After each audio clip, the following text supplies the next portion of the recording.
Your Royal Highness, Excellencies, members of the Mahidol Foundation, distinguished guests, ladies and gentlemen.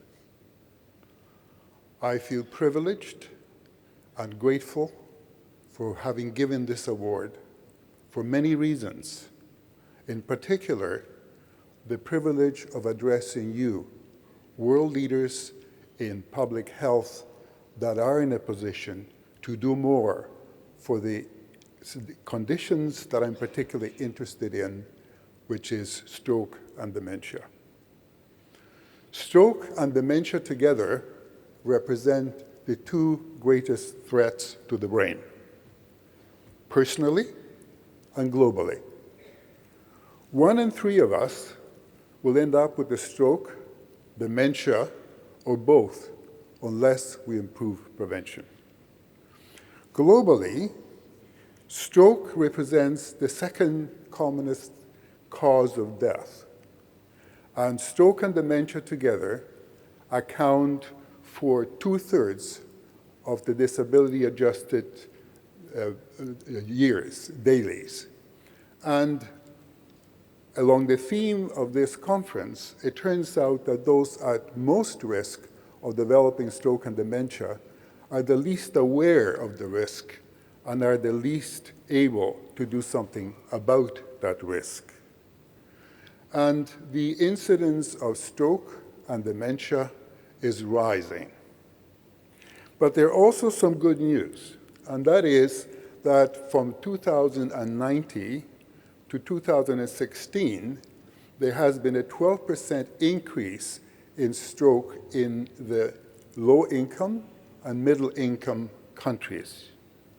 However, there has been a corresponding 12% decrease in the high-income countries, suggesting that we can do something about preventing stroke.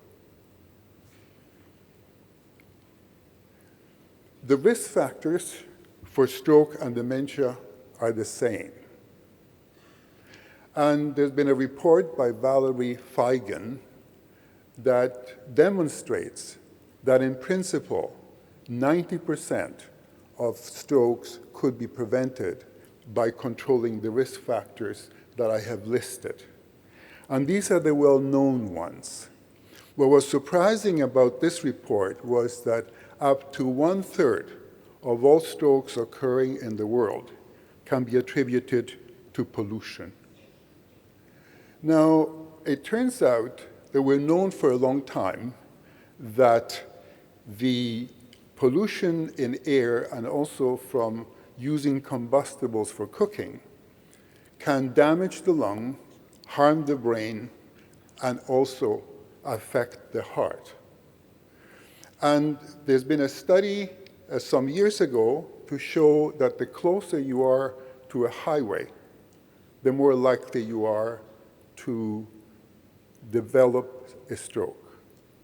And there's a report that has been given verbally, but not yet published, from Canada, Ontario, which shows that the closer you are to a major highway, the greater the chance of developing dementia. Unless you think that pollution is only a problem of the largest cities, be aware that we all breathe the same biosphere. And because of the intercontinental currents and the intracontinental currents, what happens in Beijing matters in Bangkok. We have known for a long time that having a stroke doubles the chances of developing dementia.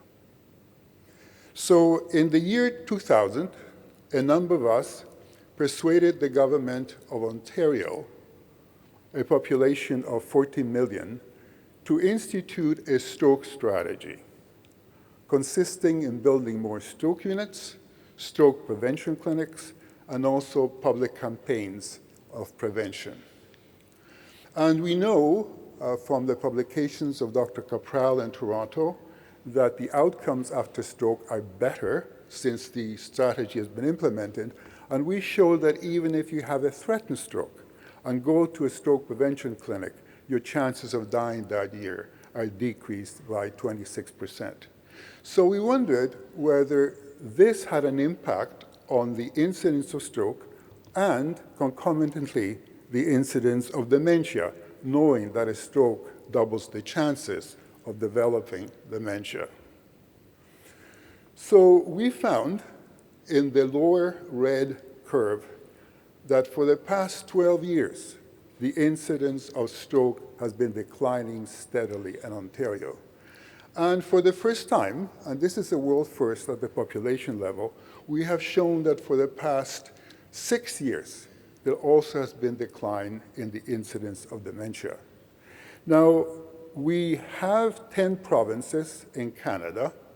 5 have a stroke strategy, and 5 do not. We already know that if you're a province that has a stroke strategy and you have a stroke, that the chances of dying are decreased in the ones that have a stroke strategy. Now we're looking, comparing the provinces with and without a stroke strategy to see whether the same impact on decreasing not only stroke incidence, but dementia incidence is occurring in the provinces that do have a stroke strategy. Based on this and other evidence, the World Stroke Organization has updated a proclamation calling for the joint prevention of stroke and dementia. And this has been endorsed by all the major organizations dealing with the brain. That includes Alzheimer's International, the International Research Organization, the World Psychiatric Association, Alzheimer's Society of the United States, and also the Asia Society Against Dementia.